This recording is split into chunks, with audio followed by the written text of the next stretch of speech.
श्री विष्णु महायज्ञ वाक्कुळ पद्मनाभं सुरेशं विश्वाधारं गगनसदृशं मेघवर्णं शुभांगं लक्ष्मीकान्तं कमलनयनं योगिविद्यानगम्यं वन्दे विष्णुं भवभयहरं सर्वलोकैकनाथं शान्ताकारं भुजगशयनं पद्मनाभं सुरेशं विश्वाधारं गगनसदृशं मेघवर्णं शुभांगं लक्ष्मीकान्तं कमलनयनं योगिविद्यानगम्यं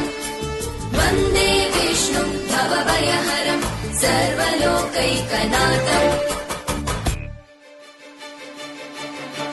त्रैलोक्यपूजितः श्रीमान् सदा विजय वर्धन शान्तिः गदा पाणे नारायण नमोऽस्तुते त्रैलोक्यपूजितः श्रीमान् सदा विजय वर्धन शान्तिः गदा पाणे नारायण नमोऽस्तुते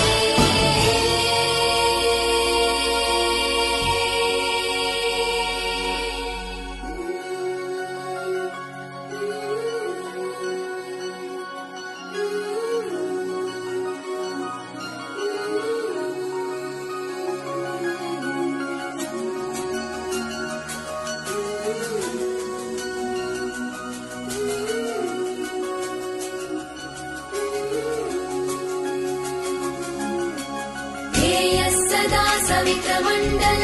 मध्यवर्ती नारायण सरसिजासन